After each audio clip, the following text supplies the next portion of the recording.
on YouTube, there's just video after video, people playing guitar, and especially people who are like, 14, 15, 16, or, the occasional 8-year-old who's some ridiculous prodigy, and they're way too good at it, and you suspect something's wrong with that kid, like they have no social life. What they do have is commitment. They have commitment. And that's the thing that makes the difference between someone who plays really well and someone who plays okay and someone who just doesn't. Because most people, not all people, most people have looked at a musical instrument and thought, that'd be really cool to be able to play that. And then, there's some distance between that thought and actually, getting one nearby. And then some distance between that thought, that first action, and then picking it up. And then picking it up again. I remember some of the best advice I ever heard about how to learn an instrument. The advice is, don't put it away. Because every time, you put something in between you and the instrument, like, a case, that means it's less likely you're just going to reach over in the corner and pick up that instrument and play it. In my case, I had to have a childhood and apparently nothing to do and no one to do it with. And so I stayed home and played piano when I was younger. And then I stayed home and when I was 19 or so, 18, I don't know, started to play guitar, thinking this will be useful. And then it was all downhill from there. I mean, my first thing was really violin, but I didn't have any choice about that. I was made to practice. But the trouble is, for most of our commitments, there's not somebody who's going to make you do it. Who's going to make you take it on and make you practice and make you keep it up. And it's always really easy to find things in the way between you and getting better.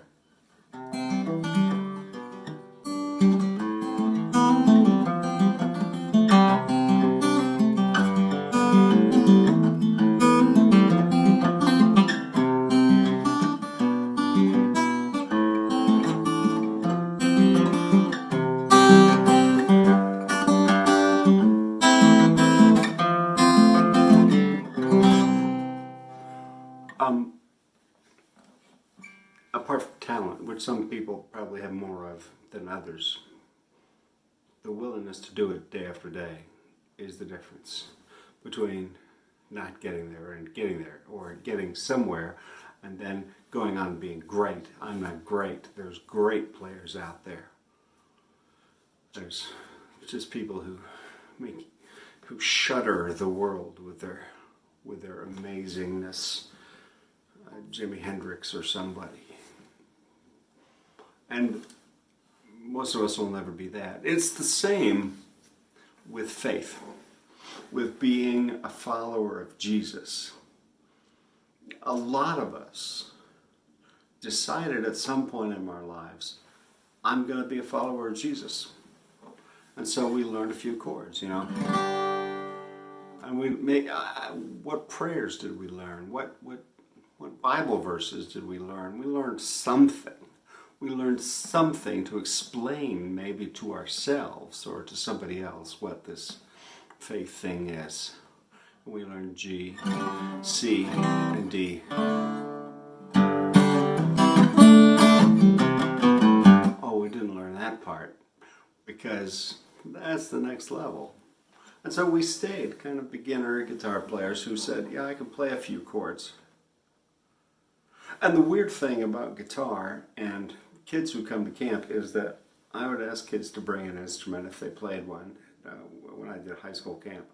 And what I discovered is that there is an inverse correlation between how good a kid says they are and how good they are. The kid who plays all the time and has really learned some stuff and has some ability, that kid is humble and says, I can play a bit. I can play some.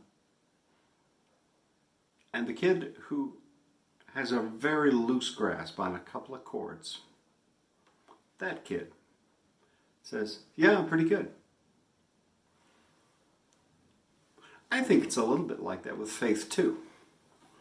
And partly it's like that with faith too because we don't really have an idea of how much distance there is between where I am able to go,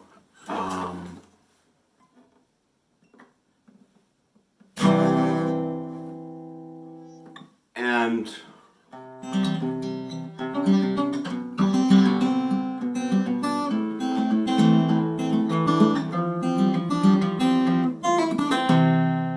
we just don't know what the distance is, and we think we're practically there because we can go,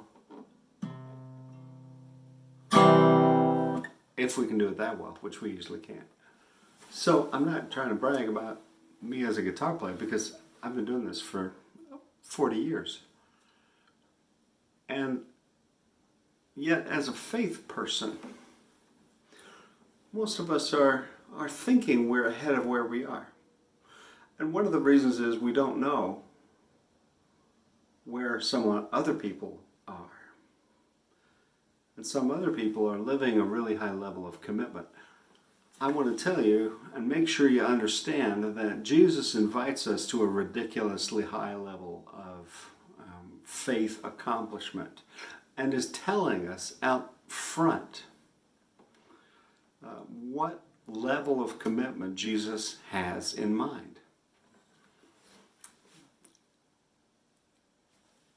If you read about, a famous musician, you discover a famous musician is usually one who has given up so much so that they can be a famous musician. I'm not talking about even the rock and roll times. Just go back a little further, back to the jazz age, back before jazz to folk music or whatever, and people going hungry, going without so much so that they could pursue the one thing they loved most, which was playing that instrument, because somehow it spoke for their soul and spoke to their soul, and this act of music making was life-changing for them.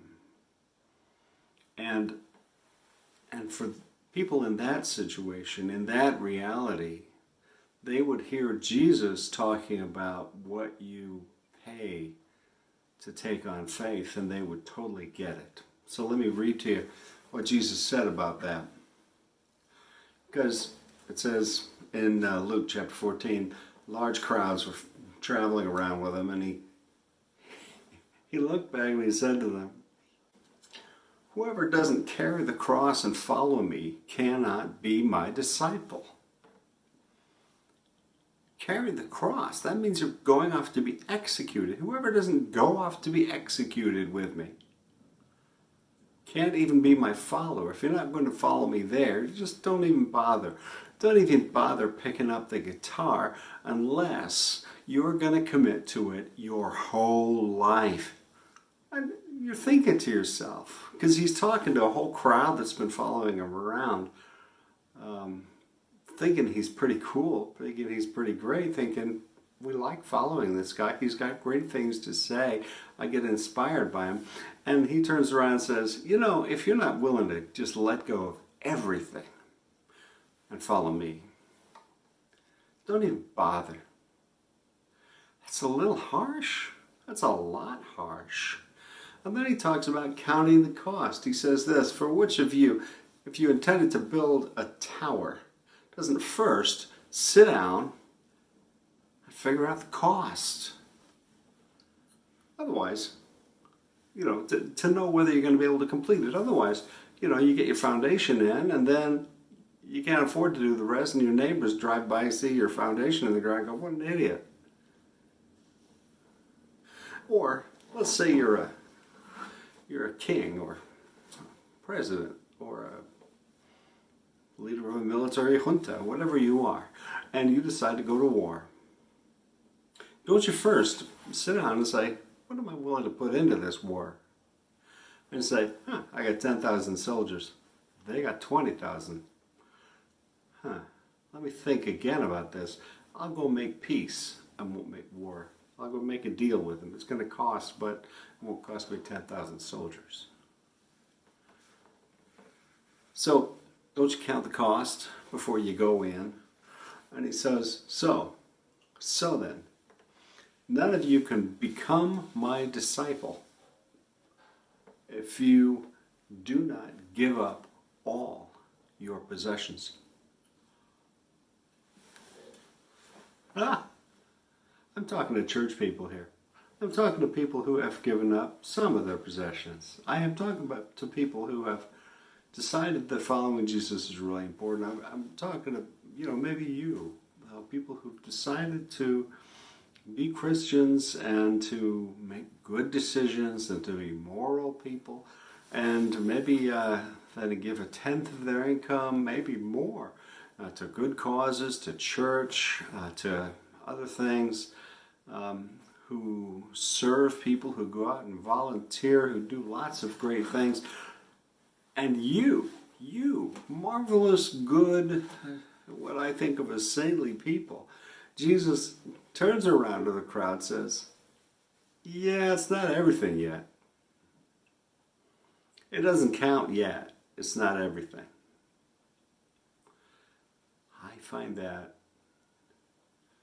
rude, maybe. I find that shocking. I find that incredibly difficult of Jesus. I find that as a pastor, I'm a little afraid to say that kind of thing to the people I know because I admire and love the people for whom I'm pastor. I care about the people for whom I am pastor. And yet, Jesus' standard is so high. I feel one of the reasons I can't say it to other people is because I haven't necessarily done it myself. I haven't given that, complete everything. Look, I've got a nice guitar. I'll tell you the story of this guitar. A friend decided she was going to learn to play guitar. This is decades ago. And bought this very nice guitar. And after a number of years, she had figured out that she was never actually going to learn the guitar because she had got to the step of buying the guitar. She had taken some lessons. She had tried practicing for a while. And then finally, the guitar sat in its very nice case in her home. And she decided, I'm going to bring this to camp and let Jeremy play it because he plays guitar better than I do. And she did this for a couple of years. And then one year she said, this guitar is yours. And that was really generous of her, and I really appreciate it because I've never bought a guitar this nice myself. But I want you in your life to figure out what's Jesus saying to me in that saying of his. What's the cost for me of following Jesus? Because that's a thing really worth paying. That's a thing worth giving up everything else for, so I can follow Jesus completely. Letting go of every other relationship, every other thing that I think is super important, just set that aside. And then let Jesus be my main thing ahead of everything else. That is not the kind of disciple that we normally are. It's not the kind of disciple I usually meet, or that I don't think I usually am.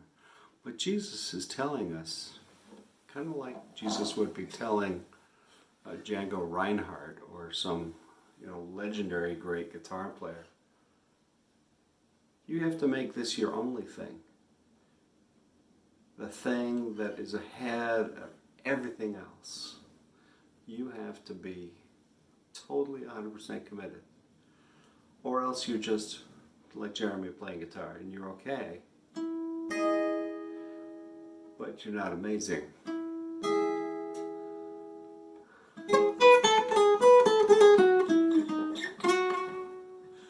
I'm ahead of where I was when I started as a Christian.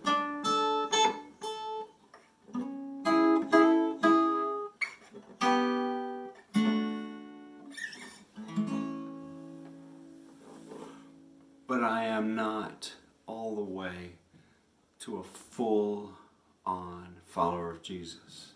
I even do it for a living in a sense, but I am not there yet. I am still just working on it. I invite you with me to consider what it would be, what it would take to be that kind of a follower of Jesus. Because I have decided to follow Jesus. I have decided to follow Jesus. I have decided to follow Jesus. No turning back. No turning back. God bless you. This has been the Takeout from Community United Methodist Church in North Muskegon. I'm Pastor Jeremy. Keep in touch.